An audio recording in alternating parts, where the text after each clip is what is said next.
पानी बेकार है, फिल्टर नहीं है। जी, आप लोगों की स्क्रीन दिख रही है? जी जी चलिए ठीक है, ये देख रहे हैं। ठीक है। उस दिन जो हम लोग पढ़ रहे थे तो उसमें हमने क्वेश्चन के जरिए ये पढ़ा था इवेल्युएशन और असेसमेंट के मतलब जिसे हमारा होता है समेटिव इवेल्युएशन, फॉर्मेटिव इवेल्युएशन, और इसी तरीके से हमने क्राइटेरियन और डिफरेंस टेस्टिंग के ताल्लुक से भी हमने पढ़ा था।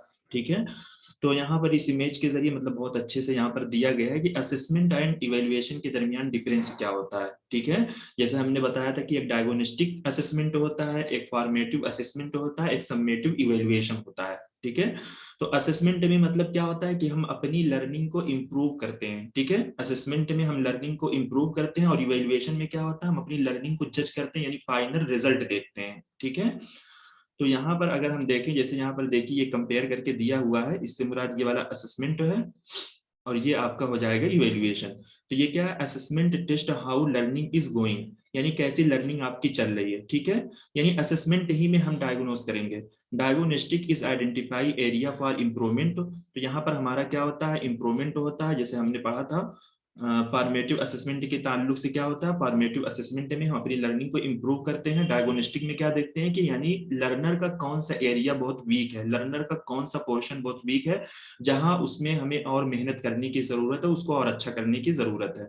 ठीक है, तो यहाँ पर देखिए identify weakness and improve the learning, तो यानी वीकनेस का मतलब वही हो गया कि हम डायग्नोस करते हैं, उसकी चीजों को समझते हैं कि उसकी वीकनेस क्या है, फिर यहाँ पर लर्निंग को इम्प्रूव करते हैं फॉर्मेटिव असेसमेंट के अंदर ले जाकर। ठीक है, conduct during the learning process, तो हमने बताया था कि जो डायग्नोस्टिक होती है और जो फॉर्मेटिव होती है वो हमारी क्या होती है, ड्यूरिंग द लर्निंग। ठीक है, वो लर्निंग के दौरान होती है, और समेटिव जो हमारी होती है वो आफ्टर द लर्निंग, यानी हमने क्या अचीव किया है रिजल्ट के बाद जो हम देखते हैं।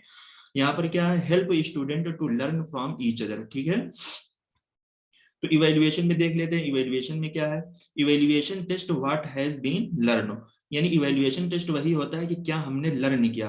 जाहिर सी बात है कि हमारा सेमेस्टर का एग्जाम हो जाता है, जब हमारे हाथ में हमें ग्रेड कार्ड दे दिया जाता है, रिजल्ट दे दिया जाता है, तो उससे हमें समझ में आता है कि हम कितने पानी में थे, हमने क्या अचीव किया, हमारा लेवल क्या था। ठीक है, judgemental it arrive at all overall score, मैंने पहले भी बताया था कि समेटिव का जो कीवर्ड होता है उस जजमेंटल है, स्टैंडर्ड है, सेमेस्टर एग्जाम है। ठीक है, इस तरीके से लिखा हुआ लफ्ज वहां पर आपको मिलेगा, तो आप आसानी से मैच कर सकते हैं। यहाँ पर क्या होती है, जज द क्वालिटी, हम क्वालिटी को क्या करते हैं, जज करते हैं। ठीक है, यानी हमारी क्वालिटी क्या है, जब हमें एग्जाम हो जाता है, हमारे हाथ में रिजल्ट आ जाता है, तभी तो हमारी क्वालिटी पता चलती है, हम फर्स्ट रैंक पे हैं कि सेकंड पे, थर्ड पे, फोर्थ पे, फाइव पे, इस तरीके से हमारी क्वालिटी जज की जाती है। यहाँ पर ये क्या है, held at end of the learning process, तो यहाँ पर देखिए ये ड्यूरिंग होता है, ये क्या होता है, end of the learning process. तो हमारा जो एग्जाम होता है सेमेस्टर का, तो ये जाहिर सी बात है, हमारा जो सिलेबस होता है कि एक सेमेस्टर में हमें क्या पढ़ना है, जब हम उसको पढ़ लेते हैं तो उसी से रिलेटेड हमारा एग्जाम होता है, तो वो हमारा क्या हो गया, वो हमारा एंडिंग पीरियड होता है। ठीक है, इसी को हम टर्मिनल पॉइंट भी बोलते हैं। फिर उसके बाद क्या है कि make student compete with each other, तो यहाँ पर देखिए स्टूडेंट जो अपने आप को हर एक दूसरे के साथ कंपेयर करने की कोशिश करते हैं, अपनी लर्निंग को जब जज करते हैं तो अपना फाइनल रिजल्ट देखते हैं, तो एक दूसरे से कंपेयर करते हैं। ठीक है, तो ये है हमारा असेसमेंट एंड इवेल्युएशन के दरमियान डिफरेंस। ठीक है, हमें जानना जरूरी है, इससे क्वेश्चन आते हैं, वन लाइन वाले भी आते हैं, मैच द कॉलम में भी क्वेश्चन आते हैं। ठीक है, समझ में आ रहा आप लोगों को? जी जी जी जी ये है हमारा क्वेश्चन नंबर 11। ठीक है, तो ये जो हमारा क्वेश्चन है ये एक थ्योरी से रिलेट करता है। ठीक है, इस क्वेश्चन को देखते हैं, मैं इस क्वेश्चन को कह सकता हूं कि 3-4 मरतबा ये क्वेश्चन आ चुका है। ठीक है, और ये जो क्वेश्चन है ये 2021 में आया था, ये बिल्कुल पीवाईक्यूज रिपीट हुआ है। ठीक है, एज इट एज वही पीवाईक्यूज रिपीट हुआ है, और ये क्वेश्चन मेरे ख्याल से ये 2017 या 18 के आसपास ये क्वेश्चन पहले आया था, और यही पीवाईक्यूज ये रिपीट हुआ है। ठीक है, और ये जिस बंदे की ये थ्योरी है वो बहुत अहम किरदार अदा करता है हमारे सिलेबस के अंदर, इस वजह से मैंने इस क्वेश्चन को लिया है, और इसकी थ्योरी को याद करना हमारे लिए जरूरी है स्टेप वाइज। ठीक है, यहाँ पर क्या पूछा हमसे, सीक्वेंस ऑर्डर में ही पूछा है। ठीक है, तो ये क्या है, arrange this instructional event for delivering the lesson to student in sequential order from beginning to end. ठीक है, तो ये वही कह रहे हैं कि एक लेसन को डिलीवर करने के लिए, ठीक है, मतलब टीचर जब लेसन को डिलीवर करता है, सबक को डिलीवर करता है, बच्चों के सामने प्रेजेंट करता है, तो उसका क्या सीक्वेंस होना चाहिए, आप बिगिनिंग टू एंड यानी शुरू से आखिर तक का जो स्टेप है उसको आप बताइए। तो बेसिकली इसका जो स्टेप है ये पूरा 9 स्टेप में ठीक है, इसका पूरा 9 स्टेप है। लेकिन ये यहाँ पर कहीं कहीं से काट के दिया है। मान लीजिए एक शुरू का स्टेप ले लिया, फिर बीच का कुछ ले लिया, फिर सबसे आखिर वाला स्टेप ले लिया है। ठीक है, तो इसकी जो थ्योरी है वो यही है, इसको हमें याद करना है, स्टेप बाइज याद करना है। तो ये किसकी है? ये गेगन्स के 9 इवेंट ऑफ इंस्ट्रक्शन। ये इस बंदे का नाम है, इसने दिया है। इसने ये कहा है कि जब कोई टीचर बच्चों को लेसन डिलीवर करता है, सबक डिलीवर करता है, तो उसका क्या तरीका होना चाहिए या कौन सा मेथड हमें फॉलो करना चाहिए कि हम बच्चों के सामने जाएं, इस तरीके से लेसन को या सबक को प्रेजेंट करें। ठीक है, तो उसने कहा है कि gain the attention of learner. तो टीचर जाएगा, सबसे पहले क्या करेगा? बच्चों की मतलब जो अटेंशन होती है उसको अपनी तरफ माइल करने की कोशिश करेगा, ताकि बच्चों की तवज्जो मेरी तरफ आ जाए। लिहाजा आप लोगों को भी मालूम है, क्लासरूम में जब टीचर आता है तो आपसे कहता है कि बिल्कुल बैठ जाओ, कायदे से कॉपी कलम ले लो, ये सारी चीजें टीचर करता है। फिर उसके बाद क्या? Inform learners of the objective. फिर टीचर क्या करेगा? लर्नर्स के जो ऑब्जेक्टिव वो उनको बताएगा। ठीक है, फिर उसके बाद क्या? स्टिमुलेस रिकॉल ऑफ प्रायर लर्निंग। तो देखिए, स्टिमुलेट एक ऐसा लफ्ज है टीचिंग की थ्योरी के अंदर, स्टिमुलेट एक ऐसा लफ्ज है, ये कहीं पर भी आपको आएगा। एग्जांपल के तौर पर अगर आपसे ये वाला क्वेश्चन आ जाता है, teacher centre and learner centre के दरमियान आप बताइए कि इसमें से कौन सा लर्नर सेंटर है और कौन सा टीचर सेंटर है। तो स्टिमुलेट का लफ्ज जहां पर भी आपको दिखा हुआ मिलेगा तो आपको आंख बंद करके जाना है कि ये हमारे किससे रिलेटेड है? टीचर से रिलेटेड है। क्योंकि स्टिमुलेट एक ऐसा लफ्ज है, इसका माना ये होता है कि कोई मतलब कोई बंदा आप पर फोर्स कर रहा हो, यानी आपको स्टिमुलेट कर रहा हो, आपको मोटिवेट कर रहा हो। जाहिर सी बात है, अगर आप पर कोई प्रेशर डालेगा तो आप उसका रिस्पॉन्स करेंगे। ठीक है, तो टीचर क्या करता है? हमें स्टिमुलेट करता है, हमें फोर्स करता है, ताकि हम क्या करें? उसका रिस्पॉन्स दें। तो ये क्या? Stimulate recall of prior learning. Teacher हमें स्टिमुलेट करेगा, ठीक है, और वो हमें स्टिमुलेट इस वजह से करेगा, हमें पुश करेगा, दीगर चीजों को बताएगा, ताकि हमारी जो अकॉर्डिंग हमारी पिछली लर्निंग है, हमने पीछे क्या सीखा, हमारा पीछे का बैकग्राउंड क्या है, उसके अकॉर्डिंग हम आंसर करते हैं, तो टीचर को भी पता चल जाता है कि ये कितने पानी में है। ठीक है, फिर उसके बाद टीचर क्या करेगा? 4th नंबर पे आकर टीचर हमें प्रेजेंट करेगा कंटेंट को। फिर उसके बाद कंटेंट देने के बाद हमें क्या करेगा? लर्निंग गाइडेंस बताएगा कि आप कैसे कैसे पढ़ सकते हैं, कहाँ से पढ़ सकते हैं, कहाँ से मटेरियल ले सकते हैं, ये सारी चीजें। फिर उसके बाद क्या? इलिसाइट परफॉर्मेंस प्रैक्टिस। ठीक है, फिर उसके बाद टीचर परफॉर्मेंस के साथ साथ हमें प्रैक्टिस भी करवाएगा, और प्रैक्टिस करके हमारी इलिसाइट मतलब देखेगा, जाहिर करेगा, परफॉर्मेंस के जरिए, गाइडेंस के जरिए हमारी प्रैक्टिस भी टीचर देखेगा। 7th पे क्या है? देखिए, यहाँ पर 7th पे टीचर हमें क्या करेगा? फीडबैक प्रोवाइड करेगा। ठीक है, तो यहाँ पर इस थ्योरी के अंदर 9 स्टेप है। तो जनरली हम लोग देखते हैं कि मतलब कम्युनिकेशन में और भी दीगर यूनिट के अंदर हम देखते हैं कि जहां पर फीडबैक आ जाता है तो हम सोचते हैं कि ये हमारा सबसे आखिरी स्टेप है। ठीक है, तो लेकिन इस थ्योरी में हम कंफ्यूज हो सकते हैं। इसका जो 7 स्टेप है, इसमें टीचर हमें क्या करेगा? चौथे पे पहले कंटेंट देगा, फिर गाइडेंस देगा, फिर प्रैक्टिस करवाएगा, प्रैक्टिस करने के देखने के बाद टीचर हमें क्या करेगा? फीडबैक प्रोवाइड करेगा। ठीक है, फिर उसके बाद फीडबैक प्रोवाइड करने के बाद तो टीचर हमें क्या करेगा? एक्सेस करेगा हमारी परफॉर्मेंस को, कहीं और कमी तो नहीं रह गई है हमारे अंदर। ठीक है, तो फीडबैक देने के बाद हमारी कमियों को देखेगा, फिर उसके बाद हमारी परफॉर्मेंस को फिर एक्सेस करेगा, फिर और अच्छा करवाएगा, फिर उसके बाद हमें एकदम आगे के लेवल पे भेज देगा कि जाओ बेटा, अब आप काबिल बन गए हो, अब आप क्या कर सकते हो? जॉब वगैरह ले सकते हो। ठीक है, तो ये है हमारा 9 स्टेप है, जिसको फॉलो करके हमें ये इस क्वेश्चन का आंसर देखना है। ठीक है, तो अगर आप देखें इसके अंदर जो ऑप्शन नंबर डी है, ठीक है, ये वाला जो है, तो इसमें दिया है कि प्रेजेंटिंग द कंटेंट, तो इसको हमने 4 में पढ़ा है। ठीक है, inform the learners of the objective, इसको हमने किस में पढ़ा? 2 में पढ़ा है। ठीक है, इलिसाइटिंग द डिजाइन बिहेवियर, उसके बाद हमारा गेनिंग द अटेंशन, इसको हमने किस में पढ़ा? सबसे फर्स्ट पे पढ़ा है। यहाँ पर हमने पढ़ा gain the attention of the learner. ठीक है, फिर उसके बाद हमने पढ़ा inform learners of the objective. तो इसी को देखते हुए अगर हमें मालूम होता है, थ्योरी का फर्स्ट स्टेप मालूम होता है, या थ्योरी का बीच वाला कोई स्टेप मालूम होता है, या फिर थ्योरी का सबसे लास्ट वाला स्टेप मालूम होता है, अगर हमें और इसके अलावा कोई दीगर चीज नहीं मालूम होती है, तब भी हम क्या कर सकते हैं? ऐसे क्वेश्चन को बना सकते हैं। ठीक है, तो अगर हम देखें गेनिंग द अटेंशन, ये किस में आ रहा है? सबसे पहले ये इन 4 ऑप्शन में आप लोगों में से क्या लगता है क्या होगा? सबसे पहला स्टेप यही है, गेनिंग द अटेंशन। टीचर क्या करेगा? बच्चों की तवज्जो को अपनी तरफ पहले माइल करेगा। इसमें तो कोई सा भी नहीं है। सर ये ऑप्शंस कुछ अजीब तरीके से लिखे हुए हैं, जब मतलब मैच द कॉलम होता है उसी तरीके से ये बनाए गए हैं। हाँ बिल्कुल, ये क्वेश्चन है, मतलब थोड़ा मैं कह सकता हूँ इसकी वर्डिंग भी खराब है। ठीक है, और यहाँ पर इन्होंने जो ऑप्शन दिया, ऑप्शन भी खराब है, और थ्योरी का मुकम्मल जो हिस्सा वो भी नहीं दिया है। ठीक है, लेकिन एनटीए ने इसको जब कंसीडर किया, उसको ऑप्शन नंबर 2 माना है। ठीक है, यानी ये वाला ऑप्शन माना है। तो इससे हम कह सकते हैं उसमें इन्होंने ये लिया, सी को पहला माना है, गेनिंग द अटेंशन, ठीक है। फिर उसके बाद बी वाला ऑप्शन इन्होंने लिया, 4 वाला ऑप्शन लिया, डी वाला, ठीक है, यानी प्रेजेंट द कंटेंट लिया है। फिर उसके बाद इन्होंने ये वाला लिया है, सी वो आई वाला लिया है, यानी इसकी वर्डिंग ही खराब दी हुई है, ठीक है, इसमें फ्रेम ही नहीं किया हुआ अच्छे से। जी जी, इसमें है कुछ दिक्कत। बहरहाल क्वेश्चन यही है, इसका जो वो है एक तरीके से मैं कह सकता हूँ कि ये हो सकता है हम ही लोगों से गड़बड़ी हो गई होगी इसके ऑप्शन में, लेकिन इसकी जो थ्योरी है ना वो यही है, ठीक है। तो आपको ऐसे ही याद करना है इसको। इसको आप लोग इस तरीके से भी याद कर सकते हैं अगर याद करना चाहें, ठीक है। तो जैसे है कि अटेंशन, फिर उसके बाद लर्नर्स के ऑब्जेक्टिव या स्टिमुलेट, तो आप कर सकते हैं कि अटेंशन से लर्नर की इंफॉर्मेशन लो प्रायर लर्निंग की, ठीक है। यानी टीचर क्या करेगा, अटेंशन से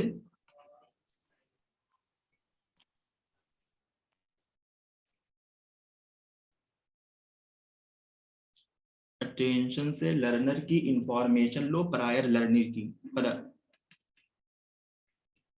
ठीक है। प्रायर मतलब होता है पिछली लर्निंग, ठीक है। ये मैं जल्दी जल्दी लिख देता हूँ। इसका मतलब ये हो गया, ये आपका पहला स्टेप हो गया, ठीक है। लर्नर की इंफॉर्मेशन का मतलब inform the learners of the objective. Prior learning का आपका ये वाला हो जाएगा, stimulate recall of the prior learning, ठीक है। फिर उसके बाद आपको फोर्थ पे चलना है, प्रेजेंट करो कंटेंट गाइडेंस में प्रैक्टिस के साथ, ठीक है।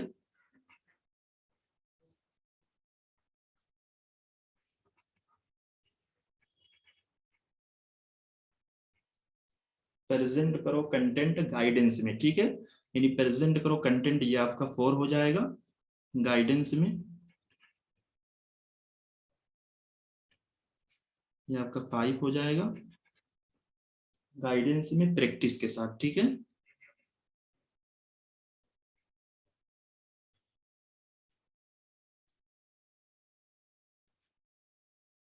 ये आपका 6 हो जाएगा। फिर उसके बाद ऐसे 3-3 करके याद कर लीजिए, क्योंकि इसके अंदर ना कोई ऐसा वर्ड मिलता ही नहीं कि जिसको आप इधर उधर से लगाकर याद कर लो। तो आपको ना मतलब ऐसे ही करो, या फिर आपको इससे भी अच्छा कोई तरीका आपके जहन में आए तो आप उस तरीके से भी याद कर सकते हैं। तो यहाँ पर आप इसको देखो, फीडबैक दो परफॉर्मेंस पर जॉब के लिए, ठीक है।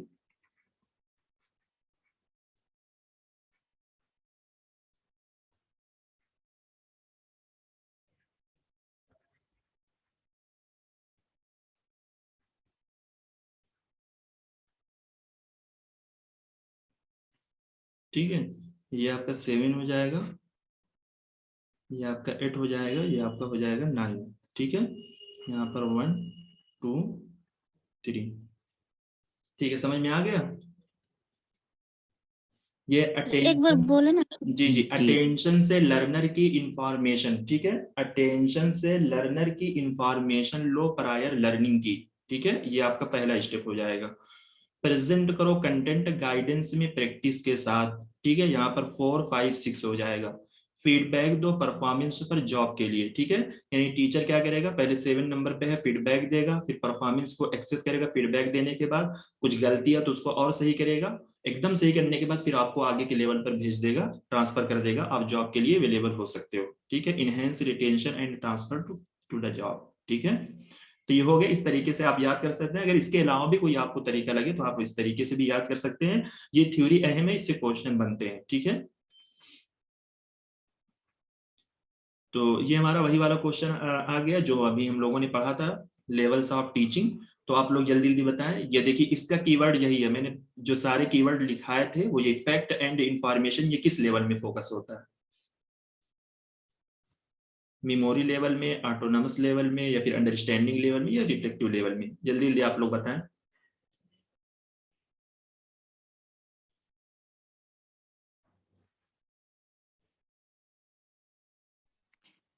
नहीं समझ में मेमोरी आ रहा? लेवल में।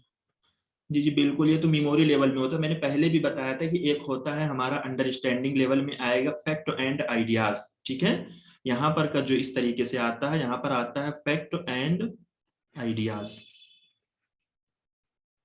ठीक है। और यहाँ पर जब भी आएगा, जहां पर इंफॉर्मेशन, फैक्ट एंड इंफॉर्मेशन का लफ्ज जहां पर भी लिखा हुआ आ जाए, आंख बंद करके उसका आंसर क्या होगा, मेमोरी लेवल।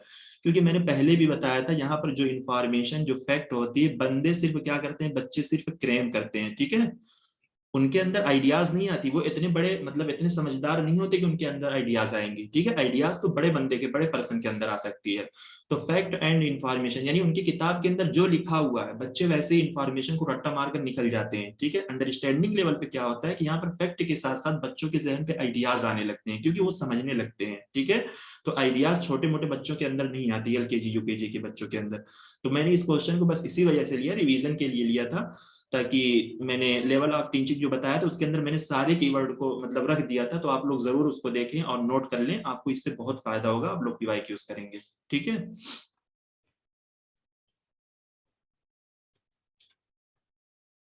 ये है क्वेश्चन नंबर 13, ठीक है। तो ये हमारा जो है मैच द कॉलम वाला क्वेश्चन है। तो ये क्या कह रहे हैं, consist of types of procedure used for continuous appraisal of teaching and non teaching staff in higher education and characteristics of these appraisal respectively. तो यहाँ पर दिया टाइप ऑफ अप्राइजल। अप्राइजल का मतलब ये होता है कि ये कह रहे हैं कि teaching and non teaching staff का जो अप्राइजल, अप्राइजल का मतलब ये होता है वैल्यूज, यानी एस्टिमेट वैल्यू, यानी teaching and non teaching staff की जो कद्र कीमत है, जो वैल्यूज है, आप उनको उनकी खुसूसियात यानी कैरेक्टरिस्टिक्स के साथ मैच करके बताइए।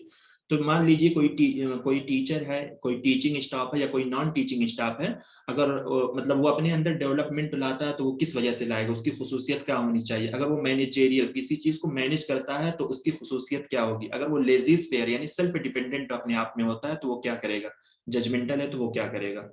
तो देखिए इसका जो क्वेश्चन है, इसका जो सही आंसर होगा ऑप्शन नंबर 2 इसका सही आंसर होगा, ठीक है। क्यों होगा, तो इसमें देखिए लॉजिक भी मिलती है, अगर हम लोग थोड़ा सा भी समझते हैं क्वेश्चन को तो इसको हम आसानी के साथ कर सकते हैं, ठीक है। ए को अगर आप 2 से मैच करेंगे तो ये क्या कर रहे हैं, डेवलपमेंटल, ठीक है, concern with moral ethical and professional value. अगर बंदा अपने आप को डेवलप करेगा तो इसका मतलब ये है कि उसका जो ताल्लुक होगा एक इथिकल यानी अखलाकी वैल्यू के साथ होना जरूरी है, ठीक है। अगर मान लीजिए आपका ए से भी नहीं मैच होता, मैनेजेरियल, मैनेजेरियल का मतलब ये होता है मैनेज करना किसी चीज को, ठीक है। तो बी को अगर आप 1 के साथ ले जाते हैं तो इसमें दिया concern with doing and achieving, यानी अगर हम कुछ करेंगे तभी भी हम अचीव करेंगे, ठीक है। बगैर किए हुए हमें भी कोई अचीवमेंट आज की इस दौर में नहीं मिल सकती, ठीक है। यहाँ पर देखिए laissez faire, laissez faire reflective level of teaching के अंदर हमने पढ़ा था, अगर वहां से भी हम थोड़ा सा भी अगर हमारा जहन क्लिक कर जाए तब भी इस क्वेश्चन को हम बना सकते थे। सी का 4 सिर्फ एक ही में दिया हुआ, वो भी ऑप्शन नंबर 2 में दिया है। लेजीज पेयर ये रिफ्लेक्टिव लेवल ऑफ टीचिंग को भी बोलते हैं, क्योंकि रिफ्लेक्टिव लेवल ऑफ टीचिंग को हम जानते हैं कि ये हमारा टीचिंग का सबसे बड़ा लेवल होता है। यहाँ पर जो बंदा होता है वो सेल्फ डिपेंडेंट है, मतलब सेल्फ डिपेंडेंट होता है, ठीक है, इंडिपेंडेंट होता है, वो किसी पर डिपेंडेंट नहीं होता। जैसे मैंने कहा था पीएचडी लेवल के जो बच्चे होते हैं वो खुद प्रॉब्लम का सॉल्यूशन निकालते हैं, उनको कोई मतलब एक तरीके से गाइड नहीं करता। तो लेजीज पेयर क्या होता है, concern with importance of self development, यानी ये बंदे अपने अंदर खुद की डेवलपमेंट लाते हैं। जजमेंटल क्या होता है, डी का 3, concern with maintenance of social control. तो जजमेंटल का भी हम सोशल कंट्रोल भी यहाँ पर एक लफ्ज दिया हुआ था, इससे भी हम लगा सकते थे, ठीक है। ये क्वेश्चन है, इसको इसी मतलब जब मैच द कॉलम के जो क्वेश्चन आते हैं तो उसमें हमें कम से कम पहले इस लफ्ज पे गौर करना चाहिए। अगर इससे मिलता जुलता लफ्ज, जैसे इसकी मीनिंग से मिलता जुलता लफ्ज कोई हमें मिल जाता है तो ऐसे क्वेश्चन हमारे लिए आसानी से बन सकते थे, ठीक है। यहाँ पर अगर हमें कुछ भी नहीं मालूम था तो लेजीज फेयर हमने पढ़ा है कि क्या होता है। रिफ्लेक्टिव लेवल ऑफ टीचिंग को लेजीज फेयर भी बोलते हैं, रिफ्लेक्टिव लेवल ऑफ टीचिंग का मतलब हमें मालूम है, ठीक है। तो उसको हम इससे मैच करके बना सकते थे। मैनेजेरियल का बिल्कुल आसान दिया है, ठीक है। जजमेंटल का बिल्कुल आसान दिया है कि सोशल कंट्रोल, ठीक है, हमारा जो फैसला होता है, जो भी चीजें होती है वो एक सोसाइटी में ही जाती है। ये क्वेश्चन नंबर 14, तो ये हमारा असर्शन और रीजन है। ये बिल्कुल इजी सा क्वेश्चन है, इसको आप लोग बताएं ये इसका असर्शन रीजन क्या होगा।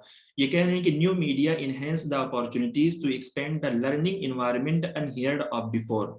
रीजन क्या बता रहे हैं, learners can design their own learning process. ये कह रहे हैं कि आजकल की जो हमारी न्यू मीडिया है, ठीक है, उसने क्या कर दिया है, लर्निंग एनवायरनमेंट को इतना वसी बना दिया, इतना फैला दिया है जो पहले हमने कभी नहीं सुना था। लेकिन न्यू मीडिया के जरिए आजकल वो सारी चीजें, वो सारे कोर्सेज हम सुन रहे हैं और हम देख रहे हैं, ठीक है। रीजन ये बता रहे हैं क्योंकि लर्नर क्या कर सकता है, वो अपना खुद की लर्निंग प्रोसेस या अपना जो कोर्सेज है, ठीक है, वो खुद चॉइस कर सकता है। किसी को मतलब एक तरीके से गाइड करने की लर्नर को जरूरत नहीं होती आज के इस दौर के अंदर। तो ये क्या असर्शन रीजन दोनों सही है या रीजन गलत है, असर्शन गलत है, क्या हो सकता है।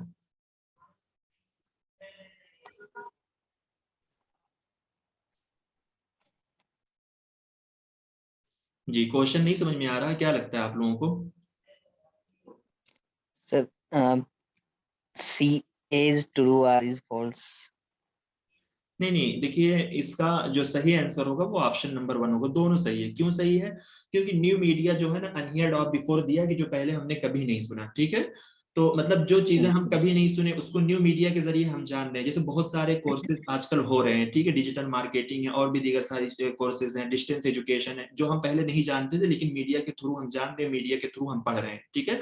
तो लर्नर डिजाइन कर सकते हैं अपनी खुद की लर्निंग प्रोसेस। तो इसमें हम इसी के जरिए यानी मीडिया के जरिए हम क्या कर सकते हैं कि आज का हम जो भी चाहते हैं हम मतलब रेगुलर कोर्सेज के साथ साथ हम डिस्टेंस एजुकेशन भी कर सकते हैं।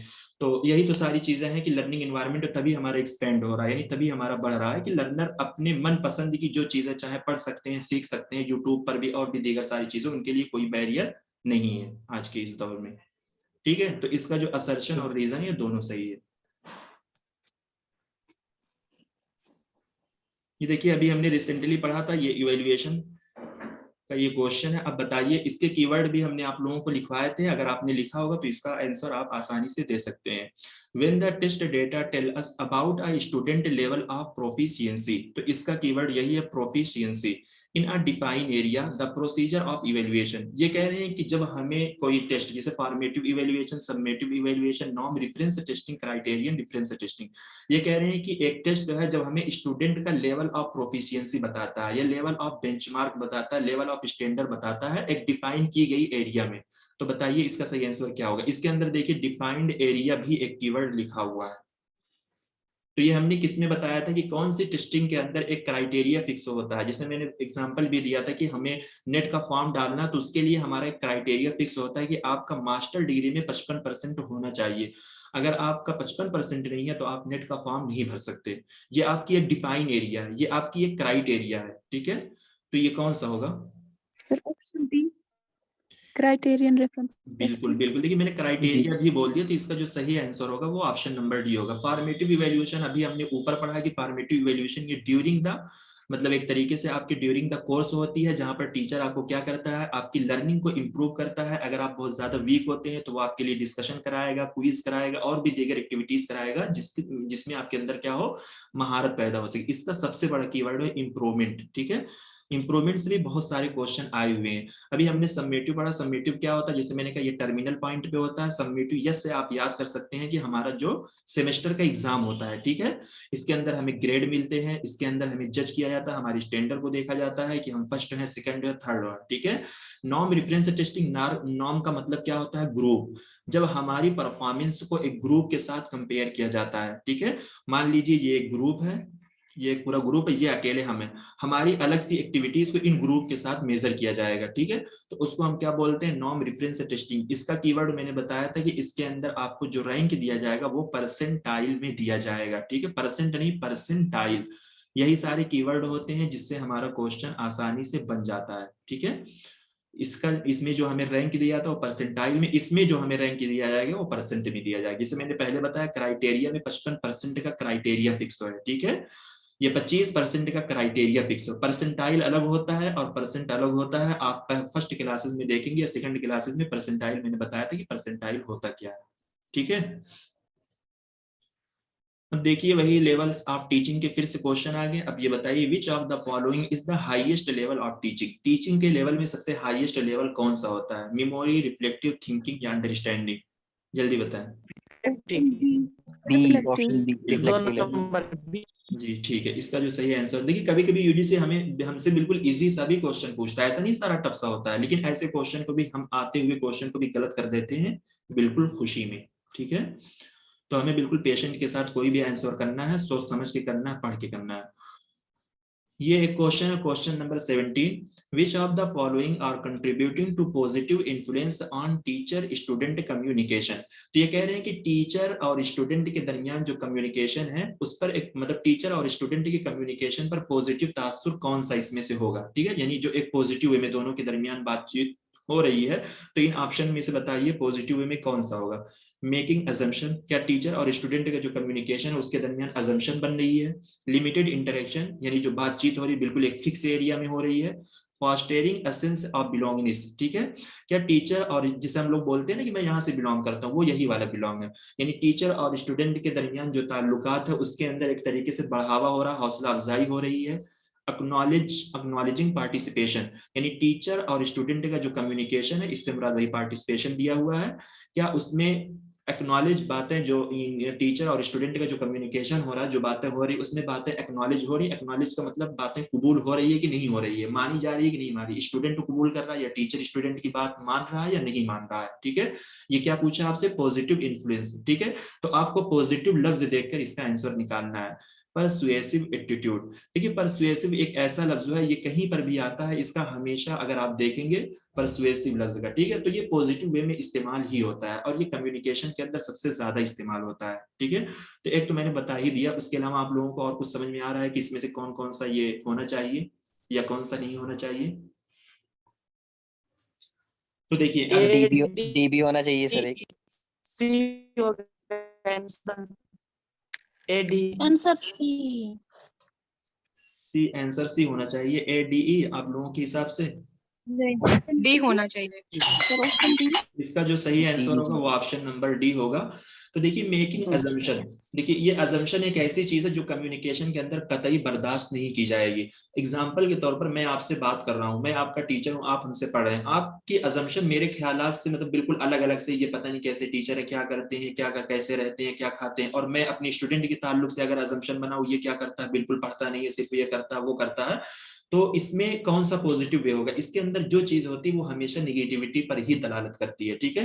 तो ये कतान कभी भी नहीं हो सकता, ठीक है। अजम्पशन ये बिल्कुल निगेटिव का वर्ड होता है। देखिए यहाँ पर ए आया तो हम ए को काट देंगे, हमें बाकी सारे ऑप्शन को चेक करने की जरूरत नहीं है। सी में ए आया है तो हम सी को भी काट देंगे, बाकी सारे ऑप्शन को चेक करने की जरूरत नहीं है। तो दो ऑप्शन हमारा वैसे ही चला गया। अब हमें देखना है बी और डी के अंदर। देखिए यहाँ पर दिया लिमिटेड इंटरेक्शन, तो टीचर और स्टूडेंट के दरमियान कौन सा ऐसा कम्युनिकेशन होता है जो बिल्कुल फिक्स वे में होता है? ऐसा तो कोई होता ही नहीं है भाई। अगर स्टूडेंट की कोई बात होती है तो स्टूडेंट अपनी बात टीचर के सामने जाकर रख देता है, टीचर स्टूडेंट से कुछ कहना होता है तो टीचर स्टूडेंट से कह देता है, तो कोई लिमिटेड इंटरेक्शन नहीं होता। ये भी बिल्कुल निगेटिविटी पर ही दलालत करता है, ठीक है। तो यहाँ पर बी था तो हमने बी को भी काट दिया, तो हमारा डी ऑप्शन वैसे ही निकल जाएगा, ठीक है। तो सी में दिया है कि फॉस्टरिंग एसेंस ऑफ बिलोंगिंगनेस, यानी टीचर और स्टूडेंट के दरमियान जो ताल्लुकात है, जो बातचीत है, तो उसमें टीचर क्या कर रहा है, फॉस्टर मतलब हौसला दे रहा है, स्टूडेंट को बढ़ावा दे रहा है, कुछ भी करने के लिए टीचर उसकी हौसला अफजाई कर रहा है, यानी मोटिवेट कर रहा है, ठीक है। अक्नॉलेजिंग पार्टिसिपेशन, पार्टिसिपेशन टीचर और स्टूडेंट के दरमियान कम्युनिकेशन का जो पार्टिसिपेशन है, जो बातचीत हो रही है, उन दोनों के दरमियान एक तरीके से एतराफ हो रहा है, ठीक है, यानी कबूलियत हो रही है, यानी टीचर भी स्टूडेंट की बात को एक्सेप्ट कर रहा है और स्टूडेंट भी टीचर की बात को क्या कर रहा है, एक्सेप्ट कर रहा है, ठीक है। तो ये भी पॉजिटिव वे में है। परसुएसिव एटीट्यूड, तो परसुएसिव का मतलब अगर इसको आप दूसरे वर्डों में देखें, इसका जो माना होता है ये मोटिवेशन के माना में होता है, ठीक है। तो कम्युनिकेशन में परसुएशन जो होता है वो सबसे अहम किरदार अदा करता है। जैसे मुनव्वर जना जो हमारे मतलब वो मोटिवेटर हैं, ये लोग क्या करते हैं, ये लोग तो हमें मोटिवेट तो ही करते हैं, हमें पढ़ने के लिए उभारते हैं, उनकी स्पीच सुनकर हम लोग बिल्कुल नरम पड़ जाते हैं, ठीक है। तो यही होता है, उसी को परसुएशन बोलते हैं, यानी कोई बंदा आपको क्या कर दिया, मोटिवेट कर दिया, आप उसके बाद से बिल्कुल बहुत ज्यादा क्या हो गए, मुतासिर हो गए, ठीक है। तो परसुएसिव का लफ्ज जहां पर भी आता है वो मोटिवेशन से रिलेट करेगा। यहाँ पर देखिए इन्फ्लुएंस से एक लफ्ज दिया हुआ था, अगर हमें उसकी मीनिंग मालूम होती तो उससे भी हम निकाल सकते थे इसका आंसर, ठीक है। तो इसका जो सही आंसर होगा ऑप्शन नंबर डी। समझ में आ गया ये क्वेश्चन? जी जी जी। जी जी।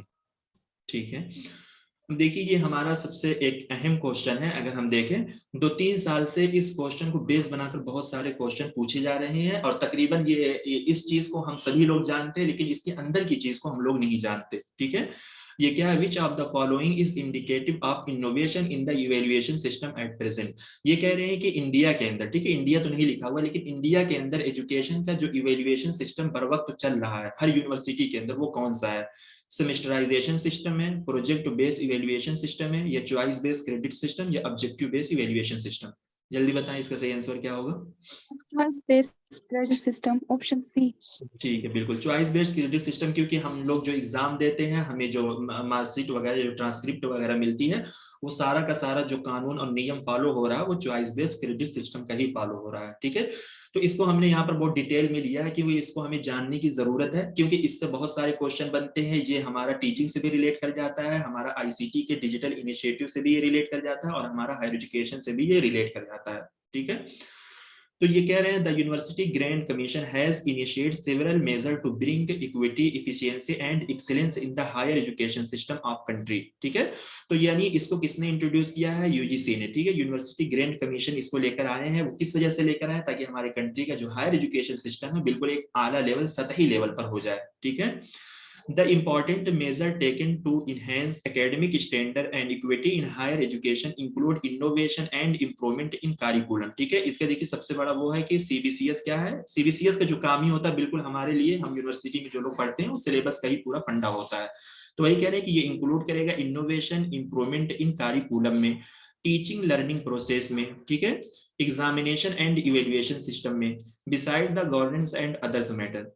तो ये एक बेसिक सी चीज थी कि मतलब यूजीसी ने इसको बनाया है। सीबीसीएस किस वजह से बनाया गया और किस लिए बनाया गया? हमारी टीचिंग लर्निंग प्रोसेस को अच्छा बनाने के लिए, हमारे सिलेबस को अच्छा बनाने के लिए, और बाकी जो हमारा एक तरीके से इवेल्युएशन सिस्टम है एग्जामिनेशन के अंदर, वो उसको भी सीबीसीएस के अंदर फॉलो किया जाए। ठीक है, तो यहाँ पर ये क्या है कि ये कब लॉन्च किया गया, तो इससे भी क्वेश्चन आ सकता है। तो सीबीसीएस इंडिया के अंदर जो इंट्रोड्यूस किया गया था 2015 में, और इसको सबसे पहले अपने अंदर लिया किसने था? दिल्ली यूनिवर्सिटी ने। ठीक है, यानी फर्स्ट फेज में इसको किसने अप्लाई किया था? डीयू ने इसको सबसे पहले अपनी यूनिवर्सिटी के अंदर लागू किया। तो चॉइस बेस्ड क्रेडिट सिस्टम ये है क्या? ठीक है, the CBCS provide choice for student to select for the prescribed course. तो चॉइस बेस्ड क्रेडिट सिस्टम के अंदर जो कोर्सेज आते हैं वो कितने तरीके के कोर्स होते हैं? ये हमारा कोर कोर्स होता है। ये सारे क्वेश्चन 2021 में आ चुके हैं इनसे। ठीक है, इलेक्टिव कोर्स होते हैं, माइनर या सॉफ्ट स्किल कोर्सेज होते हैं। तो देखिए अब यहाँ पर देखिए जो कोर्स की हमें एक तरीके से वो टाइप्स बताई गई है कि कोर कोर्स क्या है, इलेक्टिव कोर्स क्या है, माइनर या सॉफ्ट स्किल कोर्सेज क्या है, इसको हमें डिटेल में जानना जरूरी है। ठीक है, कोर कोर्स क्या होता है? This is course which is to be compulsory studies by a student as a core requirement to complete the requirement of a program in a set discipline of the study।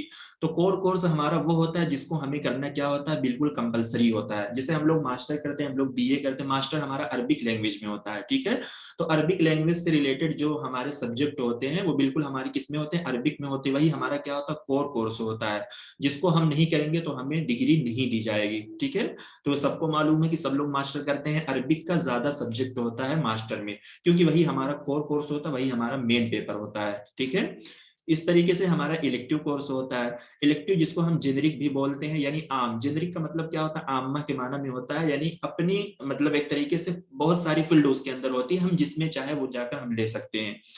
Elective course is a course which can be chosen from a pool of paper and elective may be generic elective। ठीक है, elective जो होता है इसको generic elective भी बोलते हैं, जो फोकस करता है on those course which add generic proficiency to the student. तो देखिए सीबीसीएस ने कोर कोर्स के साथ साथ इलेक्टिव कोर्स को भी लाया है। उसका बस मतलब ये है कि ताकि बंदा अपनी फील्ड के साथ साथ दूसरी फील्ड के अंदर भी नॉलेज ले सके। ठीक है, तो जेनरिक कोर्स हमारा आता है, जैसे हम लोग मास्टर के स्टूडेंट, हमें अरबी ज्यादा पढ़ाई जाती है, लेकिन हम जेनरिक में जाकर हम टेक्निकल फील्ड में भी उस कोर्स को ले सकते हैं, मैनेजमेंट में भी जाकर ले सकते हैं, अगर उस यूनिवर्सिटी के अंदर वो कोर्सेज हैं, अगर वो डिपार्टमेंट हायर करता है, ताकि उसके अलावा भी हम दीगर चीजों को जानें। ठीक है, तो ये क्या है? एन इलेक्टिव में भी डिसिप्लिन सेंट्रिक। तो देखिए इसमें ये जानने की ज्यादा जरूरत है, discipline centric, discipline specific elective. जो डिसिप्लिन सेंट्रिक होता है उसी को डिसिप्लिन स्पेसिफिक इलेक्टिव बोलते हैं।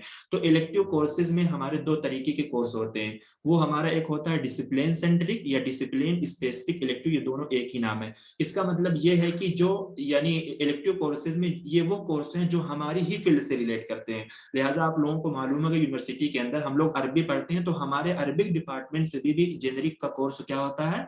हायर किया जाता है। कुछ डिपार्टमेंट वाले, कुछ यूनिवर्सिटी वाले क्या करते हैं? वो अपने डिपार्टमेंट के बच्चों को वो कोर्स नहीं देते, वो कहते हैं कि आप दूसरे डिपार्टमेंट में जाओ, और जबकि हमारे डिपार्टमेंट का कोर्स दूसरे डिपार्टमेंट के बच्चे क्या करते हैं? आकर पढ़ते हैं। फिर उसके बाद क्या है, और may be chosen for on unrelated discipline, जो हमारे मतलब अनरिलेटेड डिसिप्लिन से होते हैं, ठीक है। जैसे हमारी अरबिक की डिसिप्लिन है और हमसे अनरिलेटेड हमारे लिए क्या होगा, हमारे लिए फारसी हो सकता है, उर्दू हो सकता है, मैनेजमेंट हो सकता है, साइंस है, ज्योग्राफी है, ये सारी चीजें हमारे लिए अनरिलेटेड होती है। अगर हम अनरिलेटेड डिसिप्लिन में जाकर कोर्स ये पेपर चूज करते हैं तो उसको क्या बोलते हैं, ओपन इलेक्टिव बोलते हैं, ठीक है। समझ में आ गया यहाँ तक? क्योंकि आप लोग मास्टर कर रहे हो, बैचलर कर रहे हो, सभी लोगों को इलेक्टिव कोर्स करना होता है, आप में से सबको मालूम है, सब लोग करते हैं, ठीक है। तो बस ये जान लीजिए कि जो इलेक्टिव कोर्स हमारे कोर्स से रिलेटेड है, ठीक है, यानी अगर हमारा ही डिपार्टमेंट हायर कर रहा है तो उस इलेक्टिव कोर्स को हम डिसिप्लिन सेंट्रिक या डिसिप्लिन स्पेसिफिक इलेक्टिव बोलेंगे, या जो हमारी फील्ड से नहीं रिलेटेड है, अनरिलेटेड है, उसको हम लोग क्या बोलते हैं, ओपन इलेक्टिव, यानी खुला हुआ है, जहां से हम चाहे वहां से चूज कर लें अपने डिपार्टमेंट को छोड़कर। समझ में आ गया ये? हाँ जी। जी जी सर आ जी गया। ठीक है। फिर देखिए यहाँ पर जो एक दिया हुआ था ये है हमारा माइनर या सॉफ्ट स्किल कोर्स। तो माइनर या सॉफ्ट स्किल कोर्स में हमारी ये दो तरीके के कोर्सेज होते हैं, ठीक है। एक हमारा होता है एबिलिटी इनहेंसमेंट कोर्स, ठीक है, एक हमारा होता है foundation course.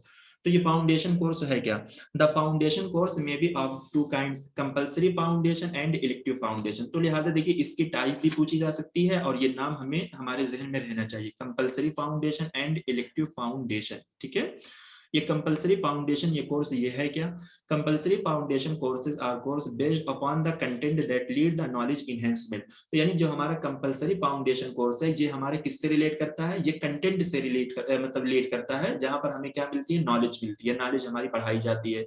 They are mandatory for all discipline. अच्छा, आप में से किसी को याद है, जैसे जैसे मैंने जो मास्टर किया तो मास्टर में हमने दो जेनरिक कोर्सेज लिया था, एक हमारा वो कोर्स मतलब था जिसके अंदर ये था कि आप लोग खत्ताती कर सकते हो या फिर बैडमिंटन, ये लड़कों के लिए, लड़कियों के लिए और बहुत सारी चीजें होती है, बैडमिंटन ले सकते हो या फिर फुटबॉल, वॉलीबॉल, ये सारी चीजें होती है। तो उसमें भी क्या होता है कि वो जरूरी होता है, अगर हम उसको नहीं करेंगे तो हमारी डिग्री नहीं दी जाती, तो वो हमारा यही है, ठीक है। एक इलेक्टिव फाउंडेशन कोर्स होता है, ये value based and um and man making education, जो कि ये हमारा किससे रिलेट करता है, स्किल से रिलेट करता है, या फिर जहां पर हमें टेक्निकल नॉलेज वगैरह दी जाती है, ठीक है। तो एक देखिए ये सब हमारी फील्ड से नहीं रिलेट करते हैं, लेकिन ये एबिलिटी इनहेंसमेंट कोर्स से ये पिछले साल इससे क्वेश्चन आए थे, इसकी टाइप्स पूछी गई थी, ठीक है, मैच द कॉलम में।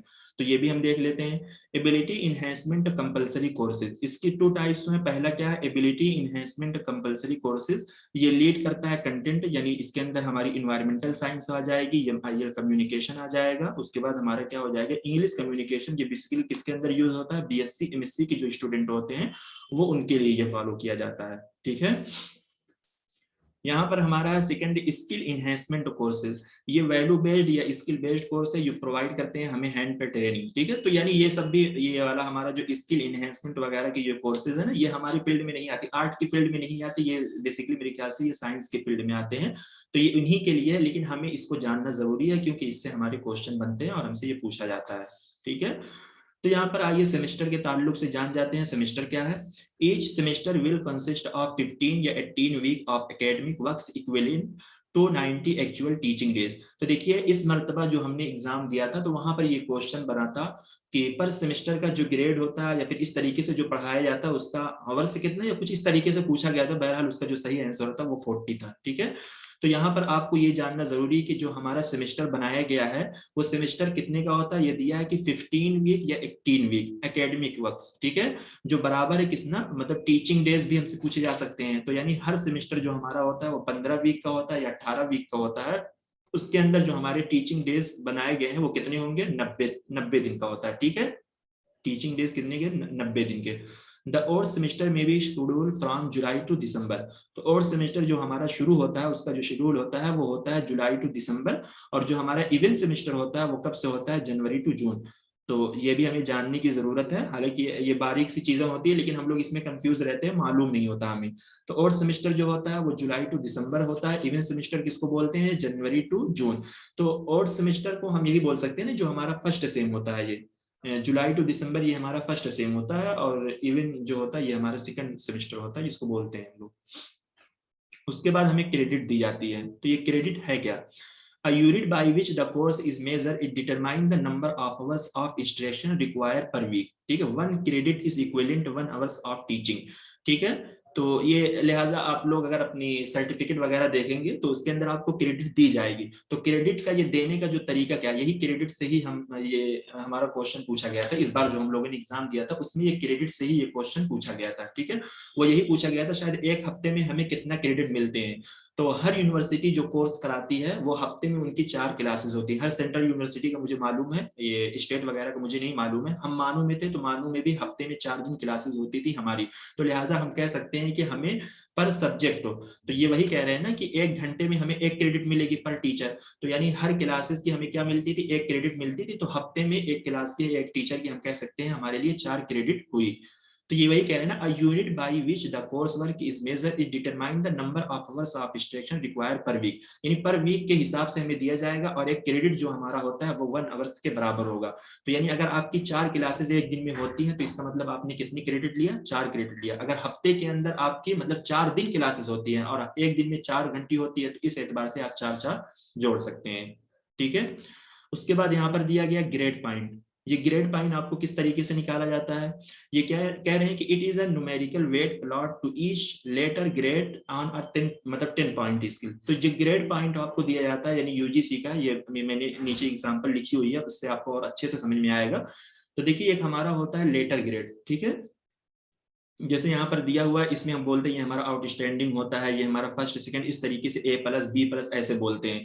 तो ये आउटस्टैंडिंग के साथ साथ यूजीसी ने जो नंबर असाइन किया उसी को हम क्या बोलते हैं, ग्रेड पॉइंट। तो जैसे आउटस्टैंडिंग पे हमें यानी जो 10 होता है, 10 से मुराद ये हो कि यानी जो हमारा 90 के ऊपर नंबर जा रहा है, जो 100 के करीब पहुंच रहा है। A+ हमारा ये 90 तक रहता है। इस तरीके से अभी नीचे इसकी एग्जाम्पल है, आपको और अच्छे से समझ में आ जाएगा। क्रेडिट पॉइंट क्या होता है, it is a product of grade point and number of credit for a course. तो देखिए जो हमारा क्रेडिट पॉइंट होता है, जैसे यहाँ पर हमने क्रेडिट लिया, क्रेडिट हमें कैसे मिलता है, यानी पर घंटे पे हमें मतलब पर घंटे पे हमें 1 क्रेडिट दिया जाता है। ठीक है, मान लीजिए एक दिन में हमारी 4 क्लासेस हुई, ठीक है, तो 4 घंटा हुआ, तो 4 घंटे पे हमें कितना मिला, 4 क्रेडिट मिला।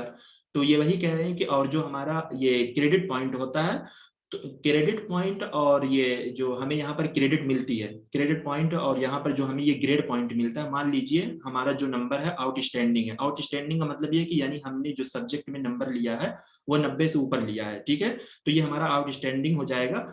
तो और यहाँ पर जो हमारा ये क्रेडिट हमें 4 क्रेडिट मिलता है, तो इसको हम क्या करते हैं, इसी से हम ज़रब करके क्रेडिट पॉइंट निकालते हैं। वो मैंने मार्कशीट ऐड की हुई है, अभी मैं उसको वहां पर बताऊंगा तो आपको और अच्छे से समझ में आएगा। ठीक है, ये लेटर ग्रेड है, लेटर ग्रेड इसको बोलते हैं, आउटस्टैंडिंग है, A+ है, AB है, A+B, इस तरीके से जो दिया जाता है ये सबको मालूम है। उसके बाद हमारा आता है कॉम्युलेटिव ग्रेड पॉइंट एवरेज, जिसको हम लोग CGPA बोलते हैं। एक हमारा होता है सेमेस्टर ग्रेड पॉइंट एवरेज। तो इसकी फुल फॉर्म आपको याद करना है।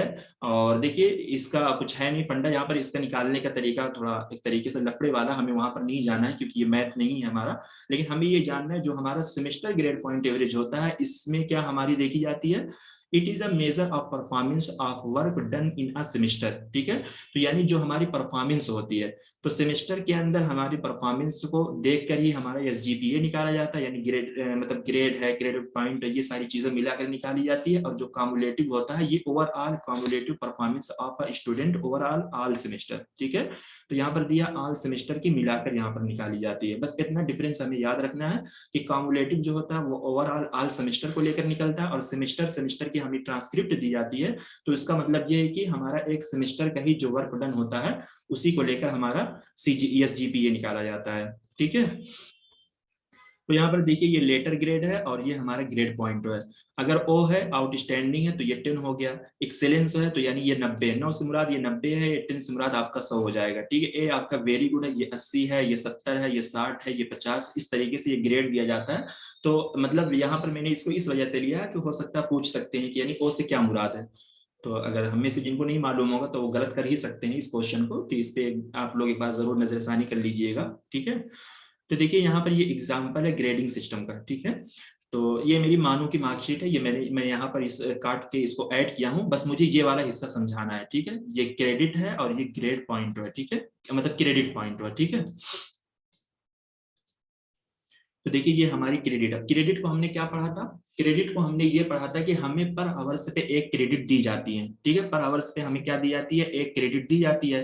तो मतलब और हफ्ते मतलब हफ्ते को देख कर दी जाती है ना, तो यानी हमारी हफ्ते में 4 क्लासेस होती हैं, तो हमारी ये 4 क्रेडिट हो गई और ये ग्रेड हो गया। ग्रेड हमें किस वजह से दिया जाता है? जैसे हमने दिया था, एक हमारा लेटर ग्रेड होता है, एक हमारा ये वाला ग्रेड होता है जो हमने बताया था अभी।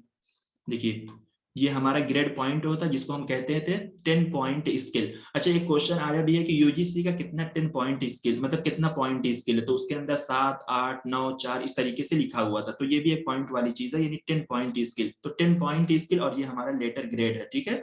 तो देखिए 10 पॉइंट स्किल इसी को हम बोलते हैं, यानी यही है 0 से लेकर जो 10 तक आता है, और ये लेटर ग्रेड है जो हमें लेटर में दिया जाता है। तो मैंने कहा कि जो 10 होता है उसको हम 100 शुमार करते हैं, जो 9 है इसको हम 90 शुमार करते हैं, ठीक है। तो लिहाजा इस सब्जेक्ट में मेरा जो है ये 100 में से कितना है? 94 है, ठीक है। तो 94 का मतलब क्या हुआ? 90 से ऊपर हम गए, यानी हम 10 वाले पॉइंट पे आ गए, 10 वाले ग्रेड पर आ गए, ठीक है। तो जब 10 वाले ग्रेड पर आ गए तो हमारा यहाँ पर जो ग्रेड बन रहा है वो हमारा क्या हो जाएगा? ओ यानी आउटस्टैंडिंग हो जाएगा, ठीक है। इसमें भी 90 है तो ये आउटस्टैंडिंग है। ए प्लस है, देखिए ये 90 से कम है तो ये ए प्लस हो गया, और ये 91 है तो ये हमारा क्या हो गया? ओ हो गया। अब ये क्रेडिट पॉइंट हमारी निकलती कैसी है? तो यहाँ पर ये ग्रेड लेटर हमें दिया गया है, ठीक है, यानी लेटर में हमें ये ग्रेड दिया। अगर ये हमें पॉइंट में ग्रेड देते तो हमें ये किस तरीके से देते? 10 करके देते, ठीक है। इसमें 10 देते, इसमें हमें कितना देते? 90 देते, इसमें हमें कितना देते? ये 10 देते। और ये क्रेडिट पॉइंट हमारा कैसे निकलता है? इसी को हम इससे ज़रब कर देते हैं, ठीक है। 10 ज़रबे 4 कर देंगे तो हमारा क्या हो जाएगा? 40, ठीक है। देखिए इसको ऐसे ज़रब करके 40 निकाला हुआ है, और ए प्लस है तो यानी हमारा ये 90 हुआ, और 90 को अगर हम इससे ज़रब कर देंगे, 9 के 9 9 3 18 9 3 27 9 चौक 36, ठीक है। तो 9 को 4 से ज़रब करेंगे तो हमारा ये 36 आ जाएगा। फिर उसके बाद ये हमारा है, ये हमारा 40। इस तरीके से ये ग्रेड पॉइंट निकालते। समझ में आ गया? जी जी सर आ गया। ठीक है, ये ऐसे ही मतलब ये मैं इस वजह से लिया हूँ ताकि बेसिक चीज और डिफरेंस ये हमें मालूम हो जाए कि सेमेस्टर का जैसे और सेमेस्टर क्या होता है, इवन सेमेस्टर क्या होता है, और इसके अंदर जो कोर्सेज वगैरह बताएंगे, क्योंकि इससे क्वेश्चन सीबीसीएस से काफी बनते हैं, ठीक है। तो जो भी बनेगा इसी में से घुमा कर पूछेंगे। और यहाँ पर देखिए ये पॉइंट वाली चीज है कि सेमेस्टर जो दिया गया है ये यूजीसी की गाइडलाइन के मुताबिक है, ये सारे मटेरियल, ठीक है। 15 या 18 वीक होता है, और जो एक्चुअल डेज उन्होंने टीचिंग के बताए वो 90 डेज बताए हैं, ठीक है।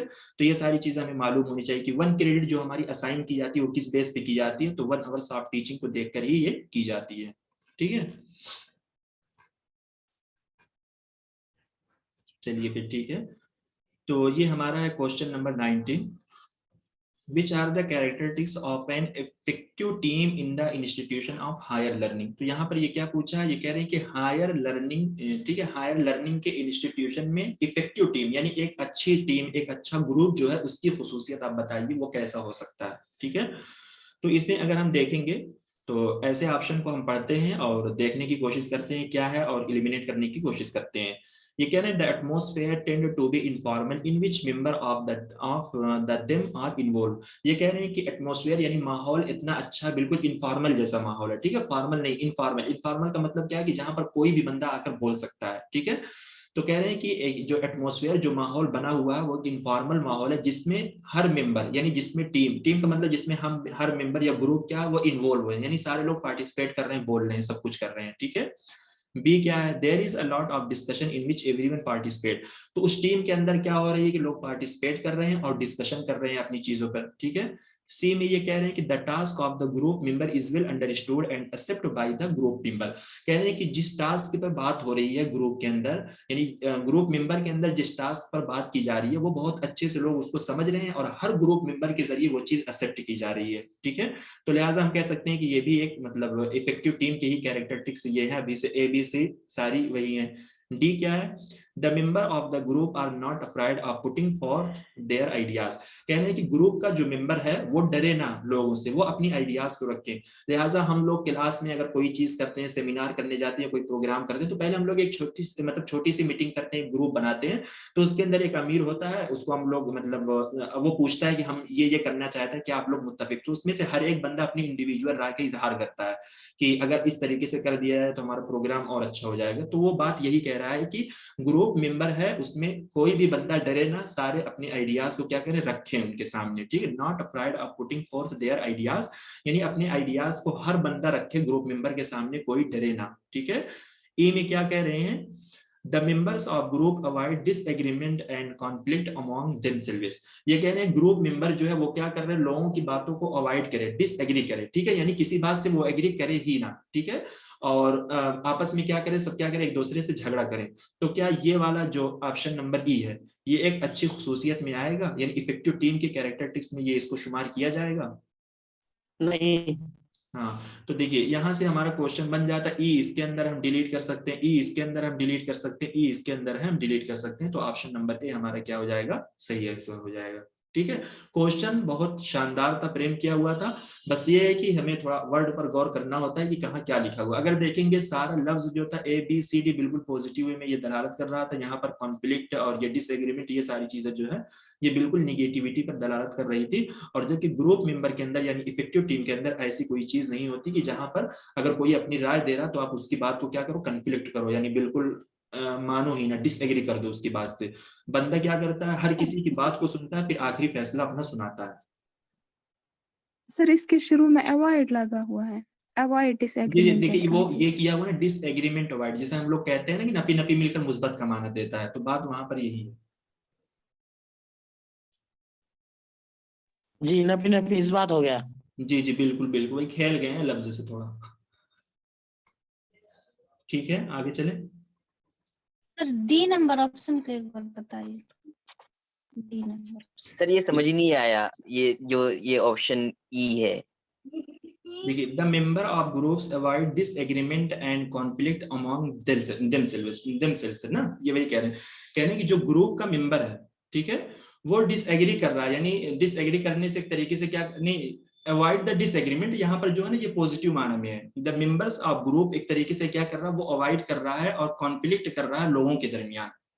यानी देखिए ग्रुप मेंबर के जो ग्रुप के अंदर जो मेंबर्स बैठे, जो मेंबरान है, अगर वो अपनी बात सामने रख रहे हैं तो जो ग्रुप का मेंबर है वो उनकी बात को क्या कर रहा है, अवॉइड कर रहा है और अपनी ही बात जोते जा रहा है वहां पर, ठीक है, यानी अपनी ही बात का वो कन्फ्लिक्शन ला रहा है, लोगों की बात को नहीं मान रहा, वो यही कह रहे हैं ई नंबर ऑप्शन के अंदर।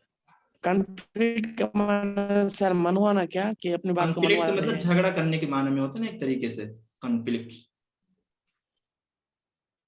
तोड़ना मरोड़ना, नहीं मानना, यही बात होगी यहाँ पर, मफहूमी तर्जुमा।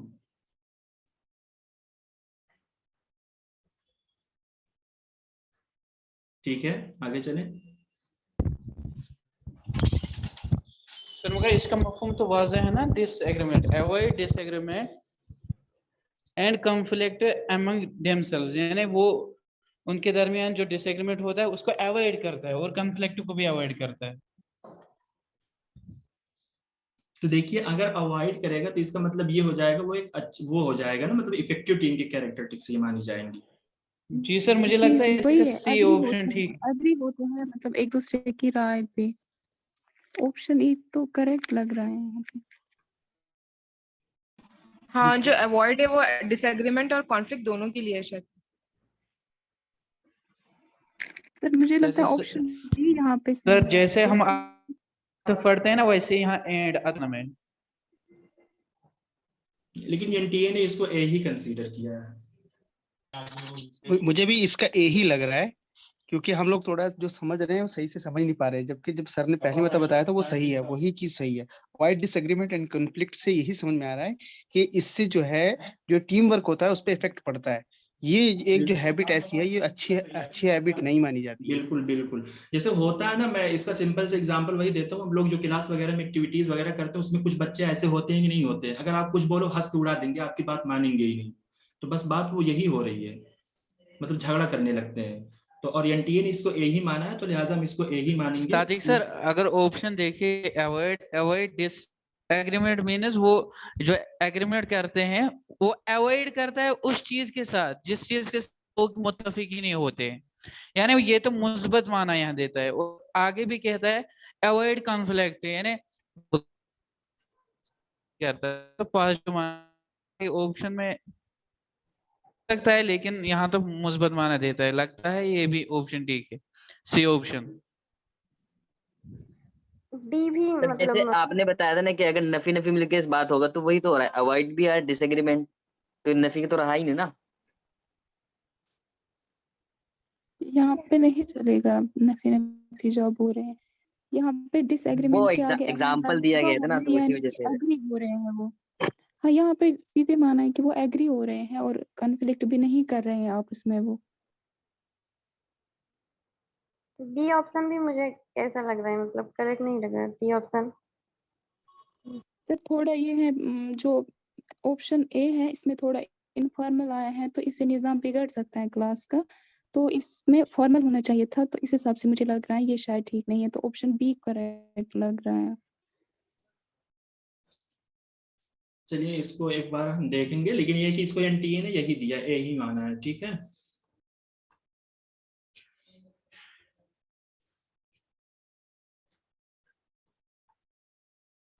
एक मिनट जो भी ना बताते हैं, रुकिए।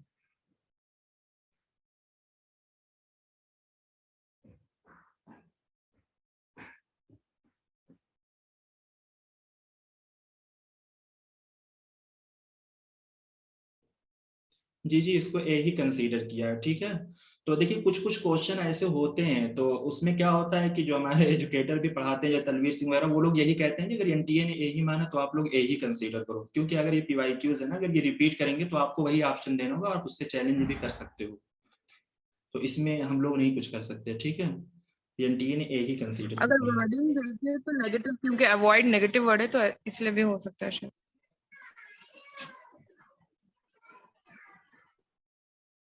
फिर नॉट भी तो नेगेटिव वर्ड है ना डी में। किसमें? Option D. तो ऑप्शन डी में ये कहा है ना, जो ग्रुप के मेंबर है वो मतलब अपनी आइडियाज रखने से डरते नहीं है, तो सही है ना। वो एक अच्छा, एक तरीके से इफेक्टिव टीम है ना, यानी उसमें किसी का कोई बैरियर तो नहीं है, हर बंदा अपनी बात इंडिविजुअली बोल सकता है वहां पर। यानी आपको अगर कुछ कहना है तो ऐसा नहीं है कि आप डर कर बैठे हो वहां पर, आप कह सकते हो वहां पर।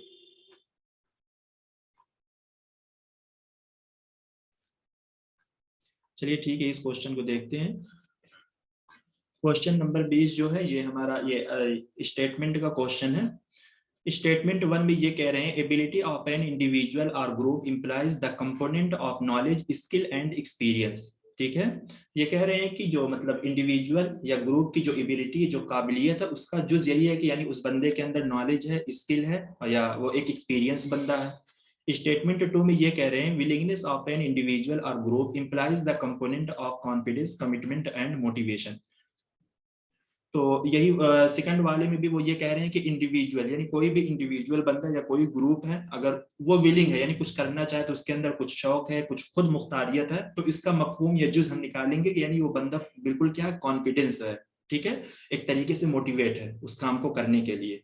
तो क्या ये दोनों स्टेटमेंट सही है या गलत है? सर ऑप्शन ए लग रहा है।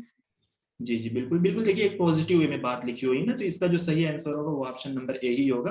क्योंकि देखिए अगर हम कोई काम करते हैं, या अगर हम पढ़ाने के लिए करते हैं या आप पढ़ने के लिए, तो इसका मतलब ये है कि आप करने के लिए किसी काम को हामी मार देते हैं आप लोग, तो इसका मतलब ये है कि आपके अंदर पूरा फुल कॉन्फिडेंस होता है, आपके अंदर वो नॉलेज होती है, वो स्किल होती है, या अगर आपसे कोई कुछ करने के लिए बोल देता है तो आपके अंदर वो एक्सपीरियंस होता है कि आप उस चीज को आसानी से डील कर ले जाओगे।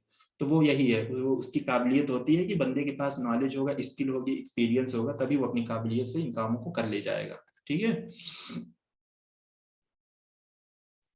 तो यहाँ पर जो है question number 21, the modality of teaching has to be differentiate from training और structuring in the term of which of the following learning outcome.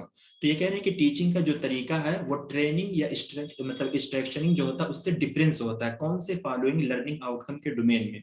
तो आपको बताना है कि यानी ये देखिए वहीं पर ये पूछ रहे हैं कि ट्रेनिंग या स्ट्रक्चरिंग एक दूसरे से डिफरेंस होती है, वो किस वजह से होगी डिफरेंस, यानी discipline and pattern behaviour, critical and creative thinking, film and durable association of ideas, या फिर उसके बाद क्विक फीडबैक। तो ऐसे क्वेश्चन में होता है ना कि हमें अगर चीजें नहीं मालूम होती है तो हम सबसे मतलब जो बेस्ट ऑप्शन हमें लगता है हम उसको देखने की कोशिश करते हैं।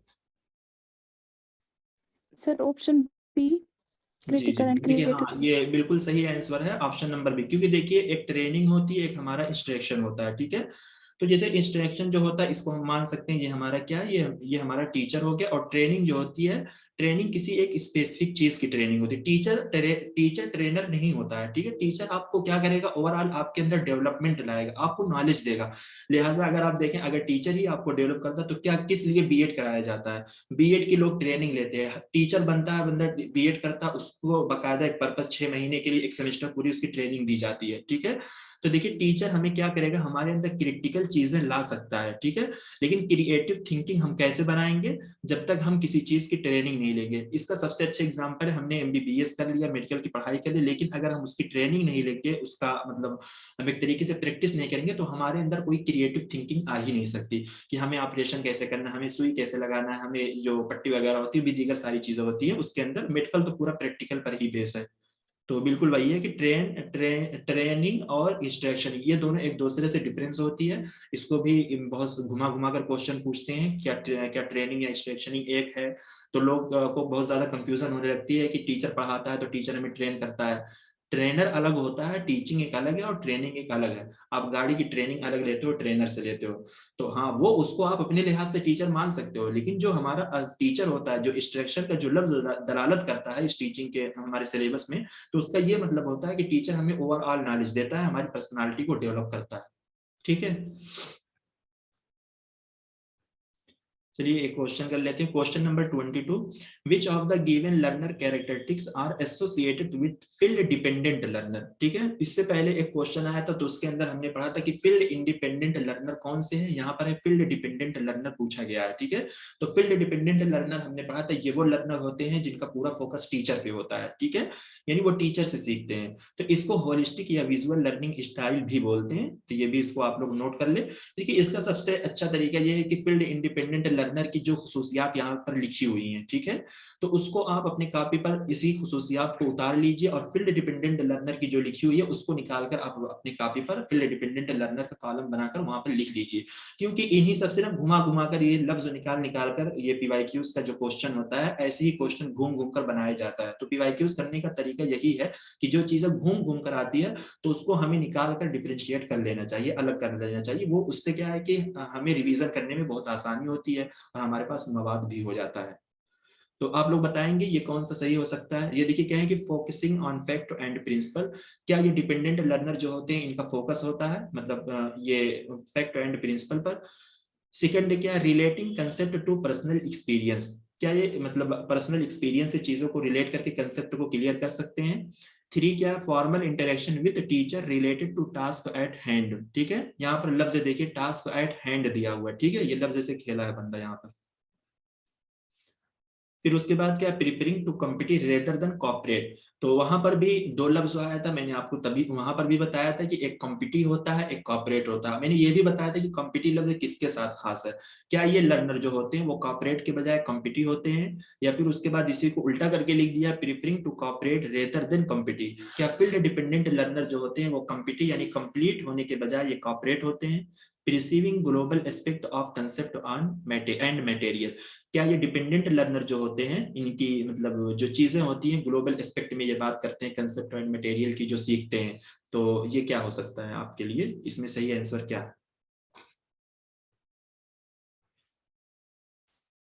क्योंकि देखिए फील्ड इंडिपेंडेंट लर्नर का हमने पढ़ा था कि उसका जो वहां पर दिया हुआ था उस क्वेश्चन के अंदर कि उनका जो फोकस होता है किस पर होता है, फैक्ट एंड प्रिंसिपल पर होता है, ठीक है, यानी जो फील्ड इंडिपेंडेंट लर्नर होते हैं तो ये खुसूसियत उनकी हो जाएगी, फील्ड डिपेंडेंट की यहाँ पर नहीं है। यहाँ पर देखिए relating the concept to personal experience, तो ये इसको हम ले सकते हैं क्योंकि जो हमारे फील्ड डिपेंडेंट लर्नर होते हैं वो पर्सनल एक्सपीरियंस के से अपने कंसेप्ट को सीखते हैं।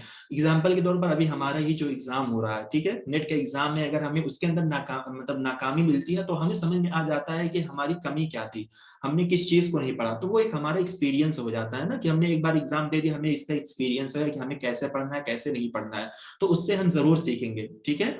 यहाँ पर थर्ड में क्या, formal interaction with teacher related to task at hand, तो यहाँ पर तो ठीक था, लेकिन यहाँ पर कह दिया कि जो टीचर के साथ अगर इस बंदे की यानी फील्ड डिपेंडेंट लर्नर की इंटरेक्शन होगी तो वो किससे रिलेटेड होगी, टास्क एट हैंड पे, तो ऐसा कुछ नहीं होता, ये तो टेक्नोलॉजी के एक तरीके से स्किल वाली बात हो जाएगी। तो हमारा ये टीचिंग से रिलेटेड है, तो टीचर जब भी कुछ भी करेगा बच्चे के अंदर डेवलपमेंट लाएगा, तो ये कोई ये नहीं है, इसी वजह से ये हमारा गलत हो जाएगा, ठीक है, टास्क एट हैंड यहाँ पर रिलेट कर दिया है। फिर उसके बाद preferring to compete rather than cooperate. तो कॉपरेट का मतलब क्या होता है, हमने पहले भी बताया, कॉपरेशन हम लोग बोलते हैं कि जब इसमें कोई बंदा किसी की हेल्प करता है, ठीक है, मान लीजिए टीचर ही स्टूडेंट की हेल्प करता है, तो ये कह रहे हैं कि क्या ये मतलब कॉपरेट होने के बजाय ये बंदे बिल्कुल कंप्लीट होते हैं, यानी अपने आप से चीजों को करते हैं, तो ये भी नहीं होगा, क्योंकि ये हमारी फील्ड इंडिपेंडेंट लर्नर की खुसूसियात हैं। Preferring to cooperate rather than compete, कह रहे हैं कि ये वो बंदे होते हैं जो कॉम्पिटी होने के बजाय एक तरीके से कॉपरेट होते हैं। तो ये बिल्कुल सही है, कॉपरेट होते हैं, क्योंकि ये ताउन से सीखते हैं, इश्तिराक से सीखते हैं, मिलजुल कर सीखते हैं, टीचर इनको सिखाता है, ठीक है, तो ये हमारा सही हो जाएगा। फिर उसके बाद हमारा ये receiving the global aspect of concept और मटेरियल, ये वाली जो लाइन थी ये हमारा फील्ड इंडिपेंडेंट लर्नर के अंदर भी ये वाली लाइन आई हुई थी जब वो क्वेश्चन था, तो ये हमारा सही हो जाएगा। क्योंकि अगर ग्लोबल लेवल पर हम कोई काम करना चाहेंगे तो विदाउट गाइडेंस हम कोई काम नहीं कर सकते, ठीक है। हमें मतलब अगर कोई हम ऐसा काम करना चाहते हैं, जैसे अभी IAS का एग्जाम हो गया, हमारी मतलब इंडिया का ये सबसे टफ एग्जाम माना, सबसे बड़ा एग्जाम माना जाता है, तो इसके लिए क्या है कि बगैर गाइडेंस के हम इस एग्जाम को मतलब एक तरीके से नहीं कर सकते। हमें एक गाइडेंस की जरूरत होती है, क्या पढ़ना है, कैसे पढ़ना है, हमें क्या जाना है, कहाँ नहीं जाना है, ये सारी चीजें जो होती हैं, तो वो हम क्या हो जाएंगे, वो हम फील्ड डिपेंडेंट लर्नर हो जाएंगे, ठीक है। तो इसका जो सही आंसर हो जाएगा 2, 5 ऑप्शन सी। ठीक है, यानी ऑप्शन नंबर सी इसका सही हो जाएगा, ठीक है।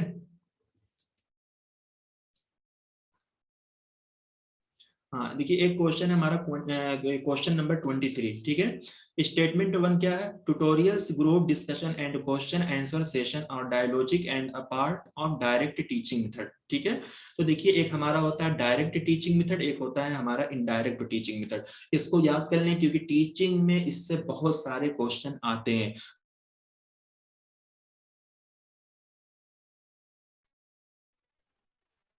हेलो, जी सर। जी आवाज आ रही है? 1 मिनट, 2-3 क्वेश्चन उसको कर लेते हैं, उसके बाद चलते हैं, ठीक है।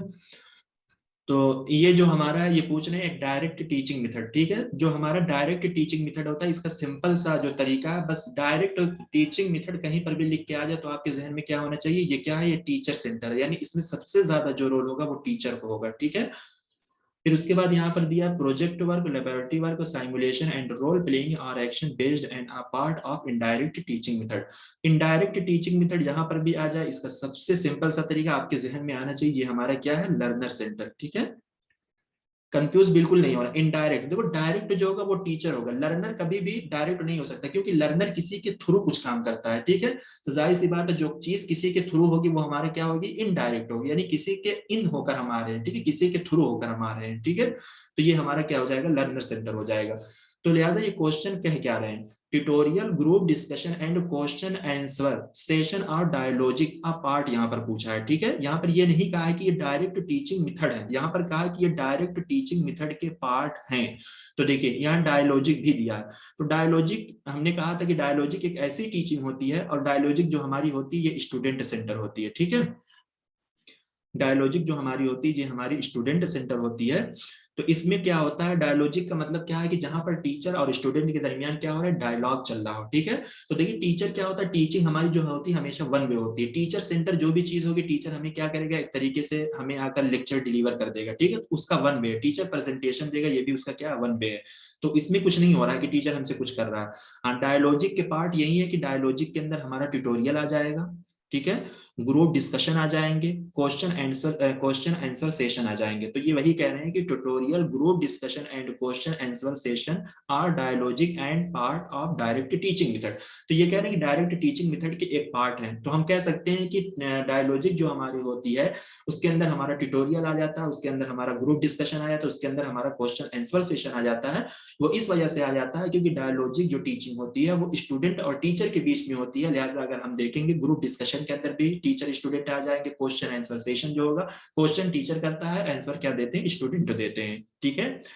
और स्टेटमेंट 2 जो हमारा है, ये कह रहे हैं project work, laboratory work, simulation and role playing. तो प्रोजेक्ट जो होता है बिल्कुल स्टूडेंट बनाता है, इसमें टीचर का कोई रोल नहीं होता। लैब का जो काम होता है वो भी बिल्कुल स्टूडेंट ही करते हैं। Simulation and role playing, simulation का मतलब ये होता है कि इसके अंदर टीचर बच्चों को करके ब्लैक बोर्ड वगैरह पे या और भी दीगर सारी चीजों पे करके दिखा देता है, उसके बाद प्ले कौन करता है रोल, उसके बाद बच्चे रोल प्ले करते हैं, जो भी उनको काम दिया जाता है वो अपना काम करते हैं।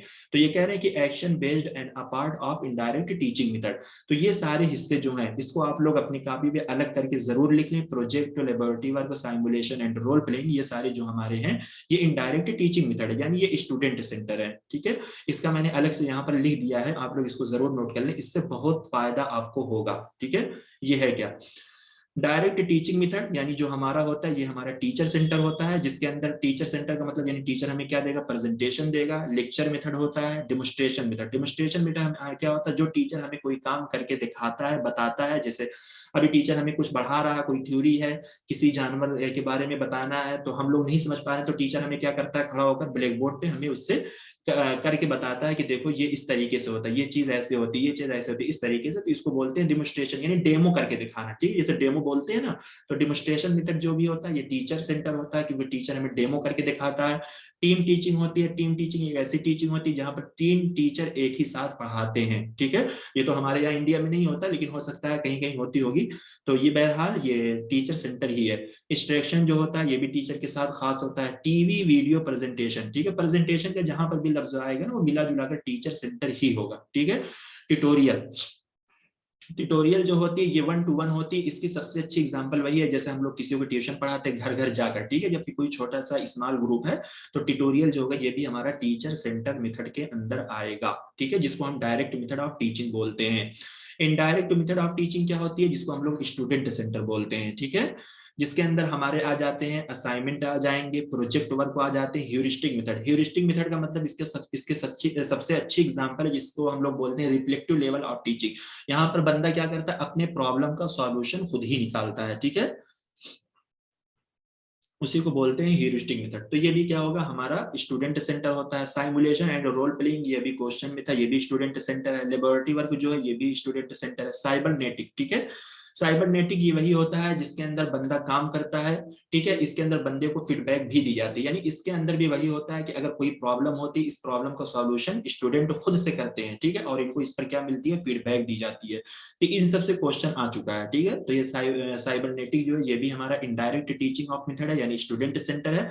ग्रुप डिस्कशन ये भी आपको मालूम है कि स्टूडेंट ही करते हैं। डायलॉजिक मैंने पहले भी बताया, जहां पर टीचर और स्टूडेंट के दरमियान डायलॉग होगा, वहां पर टीचर की पार्टिसिपेशन होगी, लेकिन जो सेंटर होगा वो स्टूडेंट का होगा, क्योंकि टीचर कभी भी आपसे डायलॉग नहीं करेगा। डायलॉग मतलब बातचीत आप ही शुरू करोगे तभी टीचर आपसे डायलॉग करेगा। ठीक है, कोऑपरेटिव लर्निंग होती है जहां पर बच्चे मिलकर सीखते हैं। कोऑपरेशन का मतलब होता है ताउन करना। ठीक है, यानी मदद करना, एक दूसरे से मिलजुल कर सीखना होता है। कोलैबोरेटिव जब हम ग्रुप वाइज बनकर सीखते हैं, जैसे कोलैबोरेशन बोलते हैं ना कि मेरा आज इसके साथ कोलैबोरेशन हुआ या इस ग्रुप के साथ मेरा कोलैबोरेशन हुआ, यानी जहां पर हम मिलकर सीखते हैं। ब्रेनस्टॉर्मिंग, ब्रेनस्टॉर्मिंग का क्या मतलब होता है, इसमें क्या होता है कि टीचर आपको एक कोई टॉपिक दे देगा और उस पर आपको बोलेगा कि अगर आपके पास कोई आइडियाज हो, कुछ भी हो तो आप बताओ। तो ये ब्रेनस्टॉर्मिंग का मतलब होता है कि स्टॉर्म मतलब होता है ना, मतलब बहुत तेज हवा या तूफान। तो आपके जहन में क्या होता है कि एक तरीके से आइडियाज के तूफान आने लगते हैं, यानी भर भर के आइडियाज आने लगते हैं। टीचर ने आपको जो टॉपिक दिया, आपसे कुछ कह रहा है कि टीचर कि आपको इस टॉपिक पर अगर कोई आइडियाज आ रही तो बच्चे आप प्रेजेंट करो। तो इसमें स्टूडेंट के जहन में क्या है कि भर भर के आइडियाज आने लगती है उनके जहन में। तो ये क्या है, ये भी हमारा स्टूडेंट मतलब स्टूडेंट सेंटर में ये माना जाएगा। ठीक है, समझ में आ गया डायरेक्ट मेथड ऑफ टीचिंग या इनडायरेक्ट मेथड ऑफ टीचिंग क्या होती है।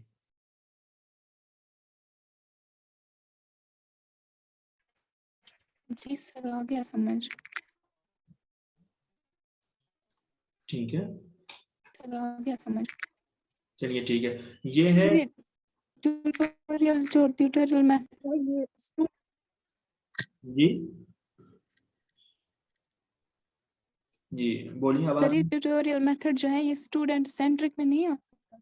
नहीं नहीं, इसको जो मतलब ये मतलब किया गया और पीवाईक्यूज के अंदर ये जो दिया गया है ना ये क्वेश्चन, और केवीएस मदान की किताब भी आप देखेंगे तो उसके अंदर उन्होंने इसको सर ये जो टीचर सेंटर मेथड के अंदर ही लिया है ट्यूटोरियल को।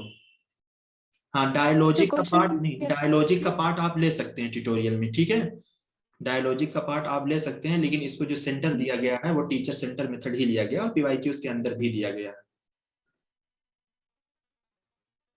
तो देखिए हमें सर अभी जो क्वेश्चन दिया था आपने उसका आंसर, हाँ, उसका आंसर दोनों सही है, ऑप्शन नंबर ए। एक मिनट, ये मैं बार बार बोलता हूँ कि हमारा असल में ये जो फर्स्ट पेपर है ना हमारा, मतलब हमें सबसे ज्यादा मतलब थ्योरी के साथ पढ़ पढ़कर पीवाईक्यूज करने पर ज्यादा जोर होना चाहिए, क्योंकि पीवाईक्यूज हम करेंगे उसके अंदर बहुत सारी ऐसी चीजें होती हैं जिसको हम अप्लाई करने की कोशिश करेंगे और उसमें से कुछ न्यू चीजें भी हमें मिलती हैं, तो उसको हमें अलग कर लेना चाहिए।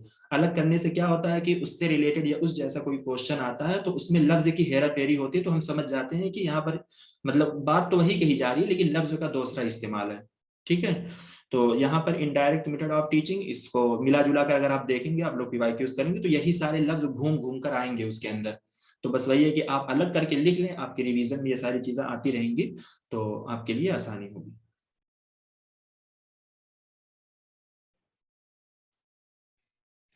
ठीक है, सर उसमें ऑप्शन एक गलत नहीं है क्या सर? उसमें लिखा है डायरेक्ट टीचिंग, हालांकि वो इनडायरेक्ट से है। तो वो बोला है ना, पार्ट बोला, मैंने पहले भी बताया कि ये डायरेक्ट टीचिंग नहीं, लेकिन डायरेक्ट टीचिंग के वो पार्ट है। यहाँ पर डायलॉजिक दिया है, तो डायलॉजिक के पार्ट में ट्यूटोरियल भी आते हैं, ग्रुप डिस्कशन भी आते हैं, क्वेश्चन आंसर सेशन भी आते हैं। सर आगे लिखा है ना and are part of direct teaching, part का तो डायरेक्ट टीचिंग के साथ है। तो वही देखिए, ये असल में होता है ना कभी कभी, मतलब क्वेश्चन जो होते हैं वो ऐसे मतलब घुमा देते हैं, लेकिन अगर देखेंगे तो ये पार्ट ही से यहाँ पर खेले हुए हैं। ठीक है, और इसका जो सही आंसर है वो दोनों माना गया है, तो हम भी इसी को कंसीडर करेंगे, क्योंकि पार्ट का मतलब ये है ना कि डायलॉजिक का भी अगर वन लाइन का स्टेटमेंट का भी क्वेश्चन बहुत ज्यादा पीवाईक्यूज के अंदर आया हुआ है, तो डायलॉजिक जहां पर भी आएगा तो वहां पर ट्यूटोरियल का लफ्ज लिखा हुआ जरूर मिलेगा। ठीक है, डिमोन्स्ट्रेशन नहीं मिलेगा लेकिन ट्यूटोरियल मिलेगा, ग्रुप डिस्कशन मिलेगा, क्वेश्चन आंसर सेशन मिलेगा, ये सारी चीजें मिलती है। क्योंकि डिमोन्स्ट्रेशन अगर दे देंगे ना तो बिल्कुल ये टीचर सेंटर में चला जाएगा, इसी वजह से वो कह रहे हैं कि ये पार्ट है डायरेक्ट टीचिंग के, मतलब वही कहना चाह रहे हैं लेकिन बस थोड़ा सा लफ्ज आगे पीछे इन्होंने कर दिया है।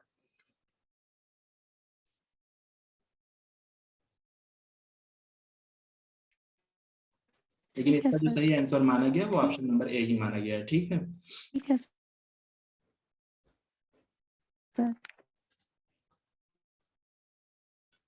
चलिए फिर ठीक है, आज की क्लास को यहीं पर एंड करते हैं, इंशाल्लाह कल से आप करेंगे।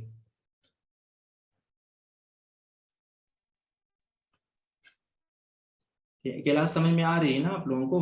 कोई दिक्कत कुछ वैसा?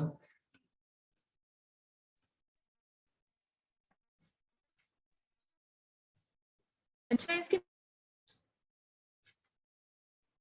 पीडीएफ अपलोड नहीं कर रहे हैं क्या? नहीं हो तो रही है। अच्छा, इसकी पीडीएफ अपलोड